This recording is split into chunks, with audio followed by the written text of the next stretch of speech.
तो अभी moving charges and meeting को देखने वाले हैं। सबसे पहले देखो बायो सेवॉट लॉ आता है, डीबी एक म्यू नॉट बाई 4 पाई, इसकी वैल्यू 10⁻⁻7 होती है। आई डॉट डी एल देखो वेक्टर फॉर्म है, आई डॉट डी एल को अपन करंट एलिमेंट बोलते हैं। एक आर ऊपर एक स्टार है बिकॉज आर क्यूब आएगा, वरना अगर स्केलर फॉर्म में देखोगे तो mu naught by 4 pi I D L current element जो मैंने बताया। साइन थीटा बताओ किसके बीच में होगा, यानी जो हमारे पास ये लेंथ हो गया और यहाँ से जो आर डिस्टेंस लेंगे उन दोनों के बीच के जो एंगल होगा उसको अपन साइन थीटा बोलेंगे। यहाँ पे आर क्यूब है, कट जाएगा, एक आर स्क्वायर स्केलर फॉर्म में आएगा। समझ में आता है। मैग्नेटिक फील्ड निकालना चाहते हैं, कोई भी करंट कैरिंग वायर एक एलिमेंट ले लो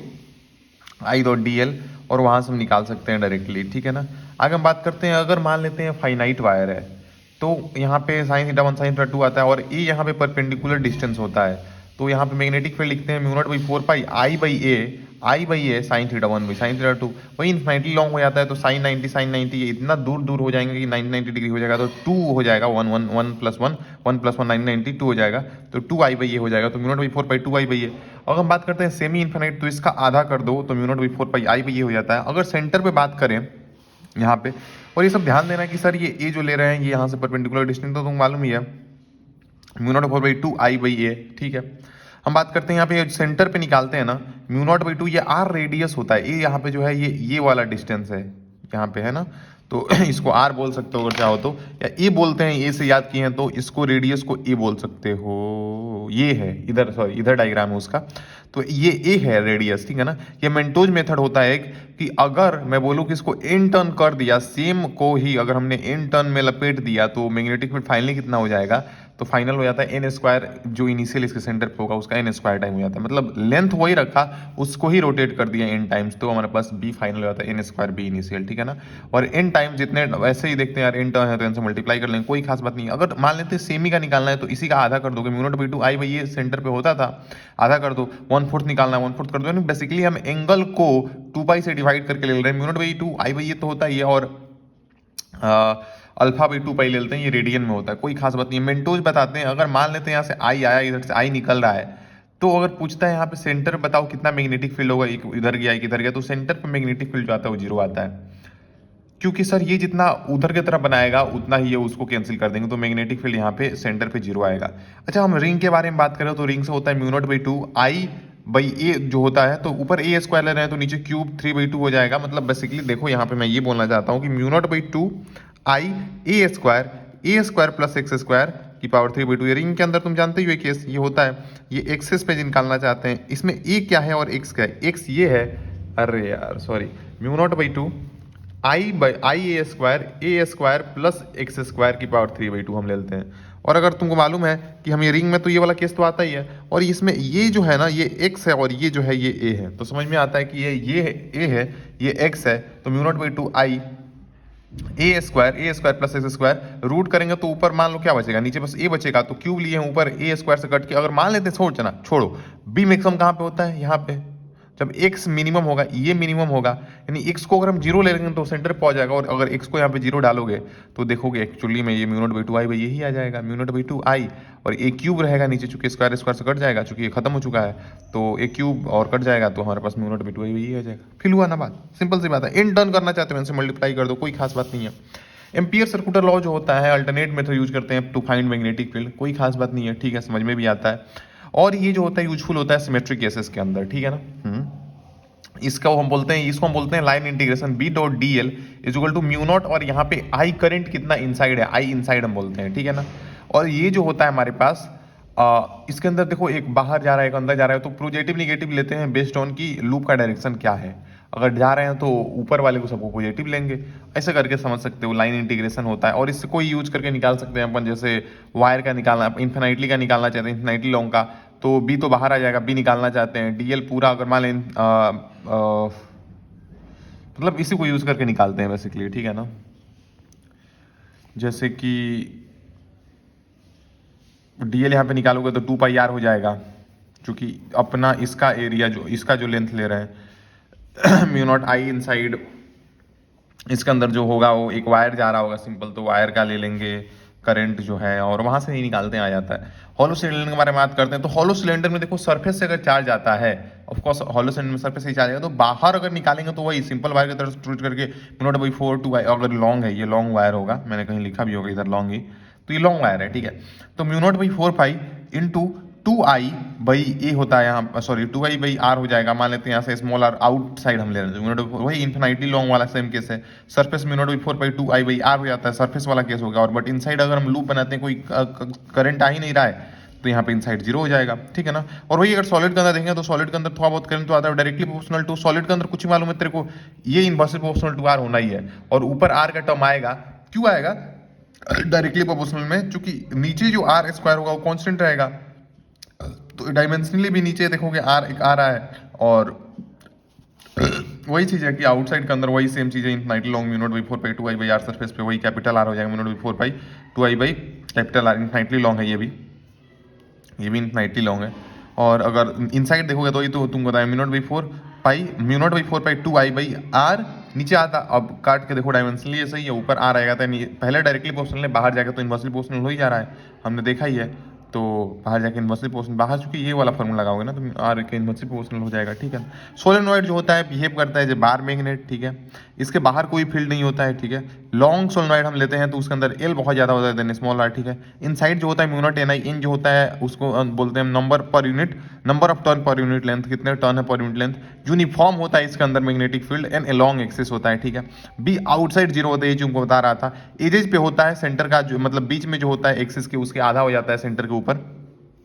ठीक है। इसको हम बोलते हैं number of turn per unit length, capital and total number of total length, ठीक है ना। टर्टोइड क्या होता है, बहुत सिंपल है, टर्टोइड में तो कुछ है ही नहीं। टर्टोइड के अंदर देखो उसी को मोड दिया है, तो बाहर अगर मैं लूप बनाता हूँ तो जितना बाहर निकल रहा है उतना ही अंदर घुस जा रहा है, तो बाहर भी मैग्नेटिक फील्ड जीरो होगा, अंदर तो कुछ लूप ही नहीं आ रहा है। जो हम एम्पियर लूप बना रहे हैं, तो एम्पियर लूप जो बना रहे हैं तो उसके अंदर कोई करंट आ ही नहीं रहा है, अंदर ही मैग्नेटिक फील्ड जीरो होगा, यानी बस इसके अंदर हमारे पास मैग्नेटिक फील्ड होता है। तो आउट और इनर मैग्नेटिक फील्ड जीरो होता है, बस पॉइंट इनसाइड द टर्टोइड के अंदर होता है, और वो भी म्यू नॉट बाई आई ही होता है। और यहाँ पे बस नंबर पर यूनिट लेंथ जो लेते हैं, number of turn per unit length जो लेते हैं, number of turn per unit length जो लेते हैं वो लेते हैं टोटल टर्न। भाई टोटल लेंथ इसका कितना आएगा ब्रो, टोटल लेंथ कितना आएगा, टोटल लेंथ 2 पाई आर आ जाएगा। अब आर कौन सा ले, तो आर एवरेज लेते हैं, एक छोटा वाला एक बड़ा वाला, तो r a plus b by 2, ठीक है ना, एवरेज उसका लेते हैं। फोर्स ऑन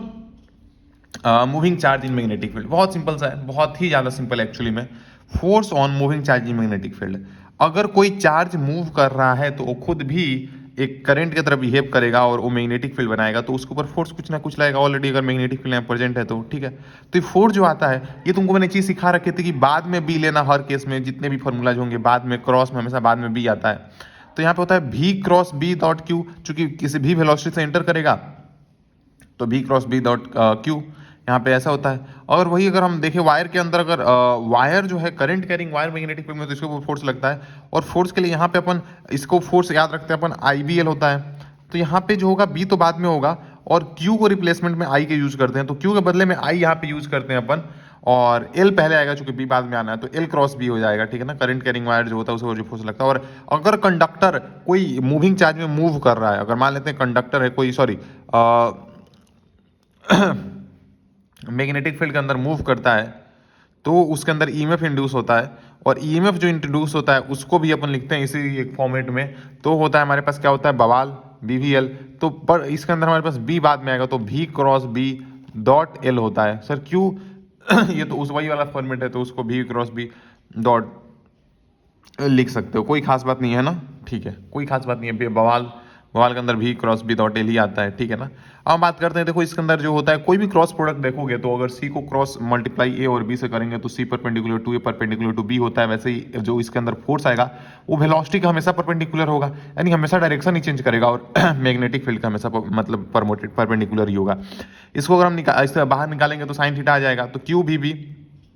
साइन थीटा हो जाएगा। यहाँ पे थीटा जो होता है angle between b and b होता है। ऑब्वियस सी बात है, कोई भी क्रॉस प्रोडक्ट के अंदर है तो वहाँ पे भी क्रॉस भी ही होगा। और स्पेशल केस के अंदर मान लेते हैं वेलोसिटी जीरो है, अगर मूव ही नहीं कर रहा है तो करंट ही जनरेट नहीं कर रहा है तो फोर्स ही नहीं लगेगा, या तो वो मूव कर रहा है पैरेलल डायरेक्शन में तो भी नहीं लगेगा फोर्स, 0 डिग्री में 180 डिग्री में पैरेलल डायरेक्शन मूव करेगा तो ही फोर्स जीरो होगा, ठीक है। डायरेक्शन कैसे निकालते हैं, तो जा सकते हो फ्लेमिंग लेफ्ट हैंड रूल से, बट तुमको यूज करना है पाम रूल राइट हैंड का हमेशा। तो राइट हैंड में इसको फिंगर से फील्ड याद रखते हो, फील्ड में डाल दो, इससे करंट में डाल दो, और करंट यानी मोशन ऑफ पॉजिटिव चार्ज, अगर निगेटिव हुआ तो उसको अपोजिट कर पॉजिटिव में ही लेना, और ये जो होता है ये फोर्स बता देगा, तो उसको फोर्स जो लगना था वो बता देगा, कोई खास बात कोई खास बात नहीं है। अब हम बात करते हैं वर्क डन कितना होता है। अच्छा भाई वर्क डन तो होगा ही नहीं, वो क्योंकि बस डायरेक्शन चेंज कर रहा है, स्पीड तो चेंज करता नहीं है। तो work done by magnetic field, sorry work done by magnetic force on moving charge जो होता है यहाँ पे Q into v cross b. Q को बाद में लिखो पहले लिखो, बात तो वही है, कोई खास बात नहीं है इसमें, ठीक है। तो परपेंडिकुलर टू वेलोसिटी था, और परपेंडिकुलर टू वेलोसिटी हमेशा इन डिस्प्लेसमेंट हमेशा परपेंडिकुलर होगा, है ना। तो वर्क डन भी जीरो होगा। अगर परपेंडिकुलर टू वेलोसिटी है तो डिस्प्लेसमेंट में परपेंडिकुलर होगा तो वर्क डन जीरो होगा। अगर वर्क डन जीरो है तो वर्क एनर्जी थ्योरम से हम बोल सकते हैं कि काइनेटिक एनर्जी इनिशियल फाइनल होगा, और इसके अंदर जो हम लेते हैं वो वेलोसिटी नहीं स्पीड होता है, स्पीड सेम रहेगा। और दोनों सेम है तो दोनों केस में सेम रहेगा। यानी मैग्नेटिक फोर्स जो होता है वो सिर्फ और सिर्फ डायरेक्शन चेंज करता है, वेलोसिटी कभी चेंज नहीं करता है। ये सॉरी वो हमेशा जो होता है वो डायरेक्शन ही ओनली चेंज करता है ऑफ द वेलोसिटी, वो स्पीड को कभी भी चेंज नहीं कर सकता। Lorentz force combination of magnetic और इलेक्ट्रिक फील्ड दोनों को मिला के बोलते हैं, combination of electric and magnetic force को अपन बोलते हैं लॉरेंज फोर्स। नेट निकाल लो, क्यू ई होता है ये, और ये हो जाएगा q into v cross b, तो इसी को अपन लॉरेंज फोर्स बोलते हैं जो नेट आता है इनका, ठीक है। आगे हम बात करते हैं motion of charge particle in magnetic field. Charge particle क्या मोशन कैसे होगा। केस वन जो हमने देखा था वही पैरेलल एंटी पैरेलल वाला मूव, मतलब कर रहा है तो फोर्स तो लगेगा ही नहीं, 0 डिग्री पे मूव करे या वो 180 डिग्री पे तो फोर्स तो जीरो होगा, चूंकि वेलोसिटी इसके अंदर जीरो हो जा रही है। सॉरी इसके अंदर या तो वेलोसिटी जीरो हो तो भी, या तो इसके अंदर मूव करेगा तो यहाँ पे साइन थीटा जीरो हो जाएगा, या 180 जीरो होता है, ठीक है ना, वो वाली चीज़ से तुम देखते हो। केस टू के अंदर अगर देखेंगे तो हमारे पास initial velocity is perpendicular to B. अगर मान लेते हैं ऐसा मूव करता है, और यही सबसे इंपॉर्टेंट केस है कि अगर परपेंडिकुलर डायरेक्शन में मूव मतलब घुसता है इनिशियल वेलोसिटी बोल रहा है ना, और तुम मालूम है अगर परपेंडिकुलर डायरेक्शन मैग्नेटिक फील्ड जिधर लग रहा है उसके परपेंडिकुलर डायरेक्शन में घुसेगा, तो मान लेते हैं फील्ड अंदर की तरफ है तो अंदर करो उंगली फील्ड की तरफ, ये करो मोशन किधर हो रहा है तो इधर मोशन हो रहा है तो इधर वेलोसिटी की तरफ, तो ऊपर फोर्स दे देगा, और ऐसे ही हर तरफ घुमाओगे तो सर्कुलर मोशन निकल के आएगा। और सर्कुलर मोशन कर रहा है यहाँ पर सेंट्रीपिटल मैग्नेटिक फोर्स लगा सकते हैं, दोनों बराबर होंगे, और सेंट्रीपिटल फोर्स जो लग रहा है वही मैग्नेटिक फोर्स यहाँ पे जो लग रहा है वही लगा रहा होगा। तो यहाँ पे हम लगाते हैं उसको m b by r, m b square by r, और यहाँ पे क्यू भी यहाँ से भी काट देते हैं, क्यू भी साइन 90 में ऑफकोर्स यार हमेशा देखोगे तो मैग्नेटिक फील्ड के बीच में, मैग्नेटिक फील्ड और वेलोसिटी के बीच में जो एंगल होता है वो हमेशा 90 ही रहेगा।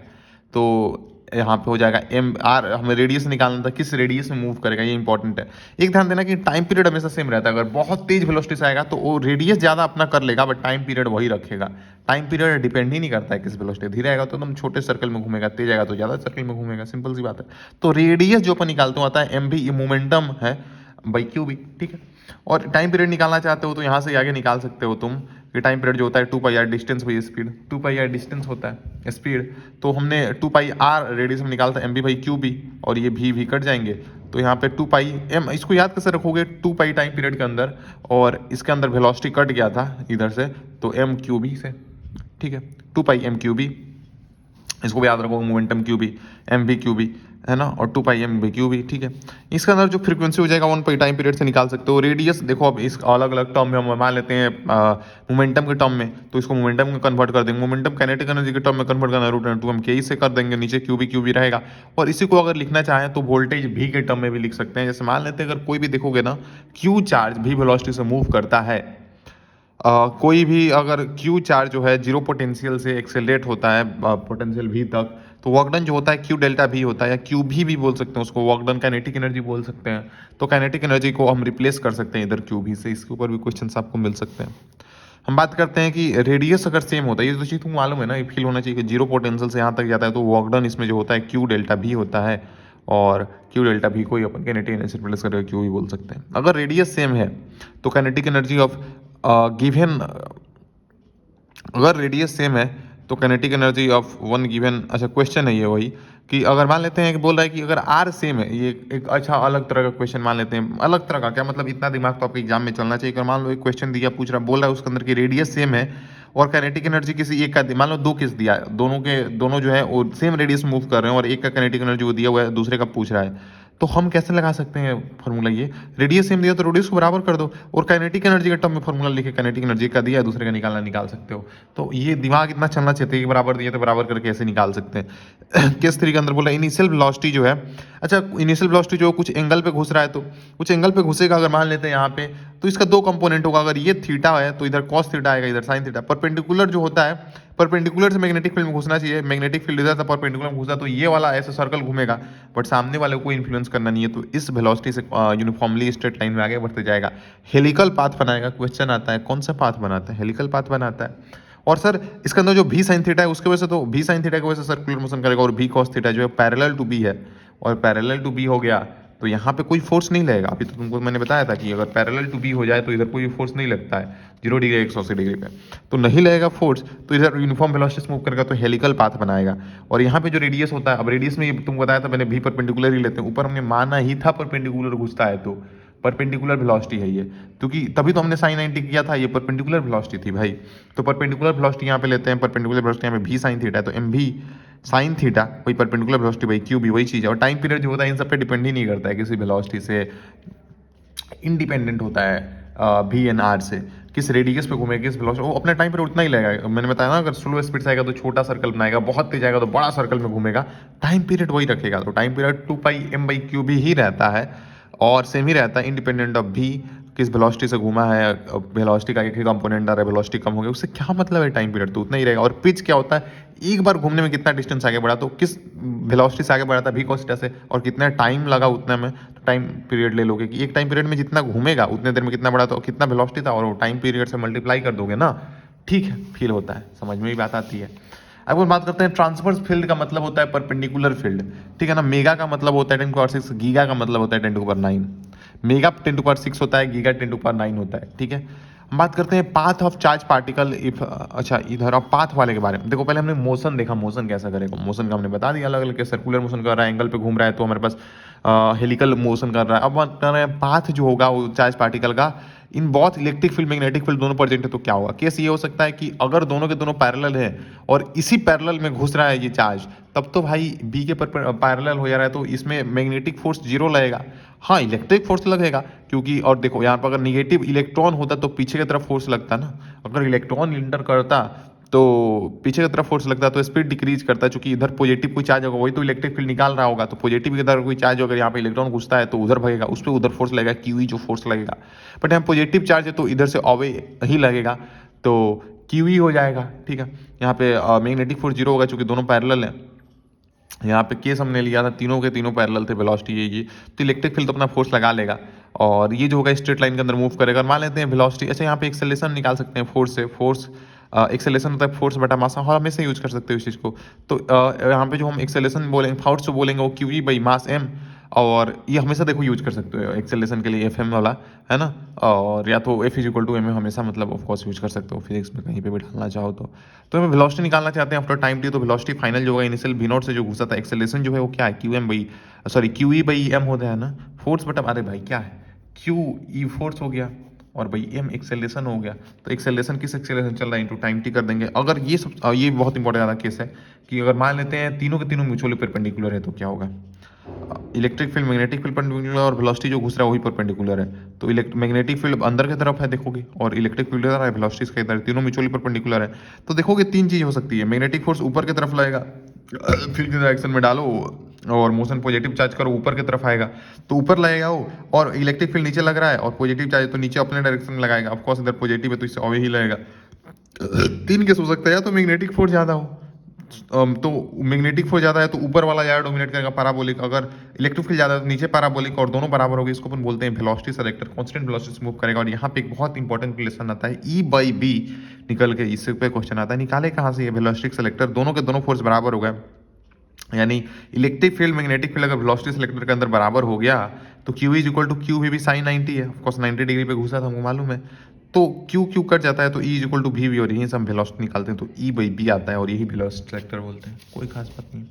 Force on current carrying wire, देखो ये बहुत इंपॉर्टेंट और सिंपल सा केस है कि अगर कोई करंट कैरिंग वायर ही घुस रहा है और वो उसके ऊपर कितना फोर्स लगेगा, है ना। करंट कैरिंग कोई वायर है तो मैग्नेटिक फील्ड वहाँ पे जनरेट कर रहा होगा तो उस पर कुछ ना कुछ फोर्स लगेगा, और फोर्स लगता है आई बी एल, और आई क्यू के टर्म में हम अगर लिखें तो इसको बाहर ले लेंगे, एल क्रॉस बी हो जाएगा। फोर्स जो लगेगा वो परपेंडिकुलर टू एल और परपेंडिकुलर टू बी होगा, तुमको मालूम है। बहुत सारे इलेक्ट्रॉन चूंकि इसके अंदर मूव कर रहे हैं तो ऑफकोर्स करंट जनरेट कर रहा है, वही मैग्नेटिक फील्ड प्रोड्यूस करेंगे, तो मालूम ही है। एल जो है वहाँ पे वेक्टर लेते हैं, वेक्टर लेंथ भी लेते हैं, आगे जाकर तुम सीखोगे। ये देखो यहाँ पे वेक्टर लेंथ लेते हैं, तो बोल रहा है कि वेक्टर फॉर्मेट में लेते हैं, in the direction of current होता है ये एल वेक्टर जो होता है, of course in direction of current होता है। यहाँ फोर्स जो होता है इसको मैग्नीट्यूड के फॉर्म में आई बी एल साइन थीटा बोल सकते हैं, थीटा जो होगा वो एल और बी के बीच में एंगल होगा, या करंट बोल सकते हो चूंकि एल वेक्टर जो होता है वो उसका डायरेक्शन ही करंट के डायरेक्शन में हम लेते हैं, ठीक है। तो इस आगे हम बात करते हैं, ये थीटा बिटवीन एल और बी मैंने तुमको बता दिया। आगे हम बात करते हैं स्पेशल केस जो होता है, मान लेते हैं थीटा 90 है तो यहाँ पे साइन 90 1 हो जाएगा, तो आई बी एल आएगा बस, तीनों के तीनों म्यूचुअली परपेंडिकुलर होंगे। अगर निकालना चाहते हो तो राइट हैंड पाम यूज करो, इसको इधर फील्ड रखो, इधर करंट डायरेक्शन रखो, इधर फोर्स आ जाएगा। ये तो वैसे ही है भाई, इधर फील्ड था, इधर करंट था, मोशन ऑफ पॉजिटिव चार्ज था, इधर फोर्स लगता था। तो यहाँ पे भी वही चीज हो रही है ना, इलेक्ट्रॉन तो मूव कर रहा है तो पॉजिटिव चार्ज मान लेते हैं, इधर मूव कर रहा है करंट, उधर मूव कर रहा है, जिधर कर रहा है मूव उधर तो हमको डालो और फोर्स लगेगा। वही चीज जो पीछे थी वही चीज यहाँ पे भी है, ये वाला राइट इन पाम रूल। अच्छा रॉड, एक क्वेश्चन है कि रॉड मूविंग विद भी कांस्टेंट फाइंड। अच्छा एक मान लेते हैं इंक्लाइंड प्लेन दिया हुआ है, वहां पे एक रॉड है जो कि जिसके अंदर करंट पास कर रहा है अंदर की तरफ, और ये जो है यहाँ से कांस्टेंट वेलोसिटी से मूव कर रहा है, या तो यहाँ पे रेस्ट पे है, ऐसा क्वेश्चन तुमको बोल दिया है। तो बोल रहा है कि बताओ कितना करंट होगा इसके अंदर, कुछ और भी पूछ सकता है। तो यही रिलेशन लगाएंगे ना भाई, यहाँ पे जो एम जी साइन थीटा लग रहा है वो, अब मान लो इसमें कहाँ मैग्नेटिक फोर्स लगेगा, ऊपर फील्ड है तो फील्ड का डायरेक्शन में रखेंगे, वेलोसिटी नीचे हो रही है तो सॉरी मोशन इसमें करंट का जो हो रहा है वो अंदर है ना, तो अंदर करेंगे तो उधर फोर्स आएगा, यानी इधर की तरफ मैग्नेटिक फोर्स आएगा। पॉज करके देख भी सकते हो कि फील्ड अगर ऊपर है, क्या पॉज करके देख भी सकते हो कि अगर फील्ड ऊपर है और करंट अंदर है तो हमारे पास मैग्नेटिक फोर्स इधर आ रहा होगा, ठीक है, समझ में भी आता है। और आगे हम बात करते हैं तो हमारे पास एम जी साइन थीटा वही जो लगेगा, और इसका अगर ये थीटा है तो ये भी थीटा आएगा हॉरिजॉन्टल से, तो f m cos theta, magnetic force का एफ एम कॉस थीटा हो जाएगा। तो यहाँ पे एम जी साइन थीटा जो है, एम जी साइन थीटा जो लग रहा है एफ एम कॉस थीटा के बराबर होगा, एफ एम कॉस थीटा ये है ना, तो एफ एम कॉस थीटा दोनों बराबर होंगे, तभी तो यहाँ से कॉन्स्टेंट वेलोसिटी से आ रहा होगा, यहाँ पे देखो लिखा हुआ है वेलोसिटी कॉन्स्टेंट से आ रहा है वो, तो कॉन्स्टेंट वेलोसिटी से आ रहा है, तो एम जी साइन थीटा जो होगा इसको क्या बोल सकते हो, एफ एम को मैग्नेटिक फोर्स जो होता है आई B L sine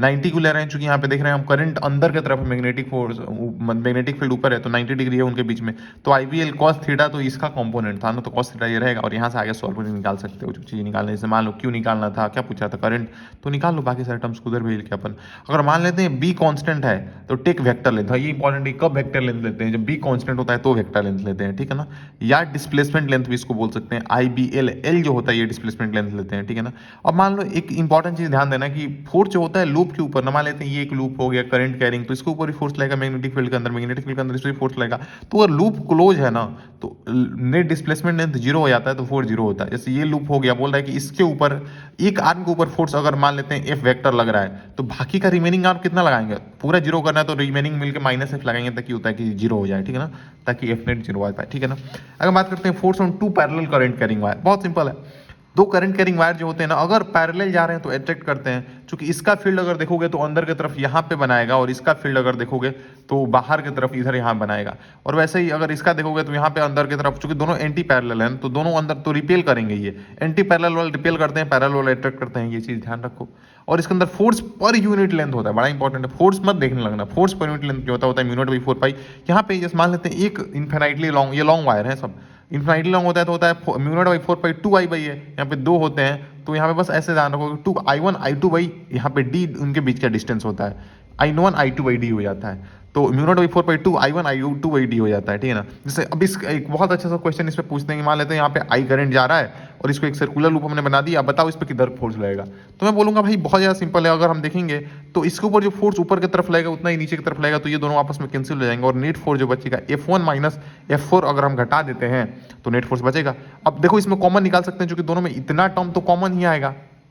mu naught by 4 pi 2 भी कॉमन आ जाएगा, और करंट इसमें कैपिटल आई बह रहा है, इसमें स्मॉल आई बह रहा है, तो कैपिटल आई स्मॉल आई भाई, ये वाला लेंथ डी कौन सा लेते हैं, ये वाला लेंथ कितना है इसके बीच में, तो एल बाई 2, बहुत सिंपल है, और ये वाला लेंथ कितना होगा, तो 3L बाई 2 हो गया, तो ये ले लेंगे और आगे सॉल्व करोगे तो आ जाएगा आंसर। आगे बात करते हैं, देखो current loop as magnetic dipole कैसे निकालते हैं, मान लेते हैं इधर जिधर मूव कर उधर कर्ल करो उंगली, तो ऊपर जो जाएगा ना उधर मैग्नेटिक मूवमेंट का डायरेक्शन होगा, मैग्नेटिक मूवमेंट इसका जो होता है आई ए होता है, यूनिट एम्पियर मीटर स्क्वायर बोल सकते हैं अपन, डाइपोल होता है, और इसी का डाइपोल मूवमेंट हमने निकाला आई ए, ठीक है ना। डायरेक्शन ऑफ यहाँ पे डाइपोल मूवमेंट जो होता है कर्ल योर लाइट, वही जो चीज मैंने तुमको बता दी, एन टर्म है तो एन से मल्टीप्लाई कर देंगे, एरिया लेते हैं तो यहाँ पे पाई आर स्क्वायर होगा, यहाँ पे एरिया लेते हैं तो दो अलग अलग लूप हो गया, तो M1 जो होगा और M2 जो होगा, M1 होगा I इंटू एरिया, और इसका एरिया कौन सा लेंगे, ये वाला, तो अगर इसका लेंथ एक का A है तो आई ए स्क्वायर हो जाएगा, और M2 जो लेते हैं, अब अलग अलग दोनों मतलब डायरेक्शन में आएंगे। एक जो होगा कर्ल करके देख लो ना, किधर इसका मैग्नेटिक मूवमेंट इसका ऊपर आएगा और इसका कर्ल करोगे तो इसका बाहर की तरफ आएगा, तो इनका 90 डिग्री पे होंगे, तो रूट अंडर M1 M2 करके निकाल सकते हैं नेट। अगर मान लेते हैं मैग्नेटिक मूवमेंट रिवॉल्विंग इलेक्ट्रॉन का निकालना चाहते हो तो ये फॉर्मूला ध्यान रखो। और एंगुलर क्या बोला हुआ है यहाँ पे, अच्छा हाँ, एंगुलर मोमेंटम के साथ अगर इसका रिलेशन चाहते हो तो M/L जो होता है E/2m होता है, और अगर टॉर्क निकालना चाहते हो तो वही सारे रिलेशन है, जैसे P क्रॉस E होता है और पोटेंशियल एनर्जी माइनस आता है, इसमें माइनस नहीं है, माइनस P डॉट E होता है, यहाँ पे P क्रॉस E है, यहाँ पे P डॉट E होता है, तो वही चीज़ कर सकते हो। यहाँ पे M क्रॉस B हो जाएगा, यहाँ पे मैग्नेटिक सॉरी यहाँ पे डाइपोल मूवमेंट इलेक्ट्रिक का था, यहाँ मैग्नेटिक हो जाएगा, इलेक्ट्रिक फील्ड मैग्नेटिक फील्ड। और मैग्नेटिक मूवमेंट को मैं बता देता हूँ, तुमको N टर्न है, IA हो जाएगा, और ये B और साइन थीटा चूंकि क्रॉस था। कोई खास बात नहीं है भाई।